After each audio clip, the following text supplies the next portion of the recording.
আজ হলো সেই দিন, আজ হলো পবিত্র রাখি বন্ধন। আমি শুধু এটুকু বলতে চাই, আমাদের এই নোংরা সমাজে কিসের রাখি বন্ধন, যেখানে নারীদেরকে কোনো সম্মান করা হয় না। তোমরা তো নিজেদের বোনের হাত থেকে রাখি বাঁধো, তাকে সব দিক দিয়ে রক্ষা করো তোমরা, আর অন্যের বোনের অন্য ধরে টানাটানি করো, সুযোগ পেলে তাকে রেপ করো। এই নোংরা কাজ করার আগে তোমাদের কখনো কি মনে হয় না সেই মেয়েটাও কারো আদরের বোন, কারো আদরের মেয়ে? আর এই নোংরা কাজের কতটা ভয়ঙ্কর পরিণতি হতে পারে তোমরা কখনো কি ভেবে দেখো না? আমরা মেয়েরা কেন কথা রাখতে পারবো না? আমরা মেয়েরা কেন নিজেদের মতো করে বাঁচতে পারবো না?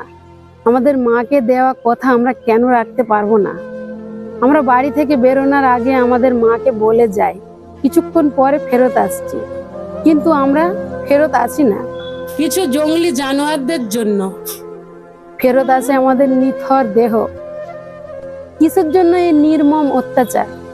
এই অত্যাচার কবে বন্ধ হবে? এই রেপ থেকে কবে মুক্তি পাবো আমরা?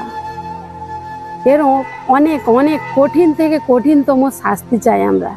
যেদিন এই রেপ থেকে আমরা মুক্তি পাবো, সেই দিন হবে আমাদের এই সমাজে আসলি রাখি বন্ধন। আমি শুধু একটা কথা জানতে চাই তোমাদের কাছে, তোমরা নারী গর্ভে জন্ম নিয়েছো তো? এটুকু আমি জানতে চাই।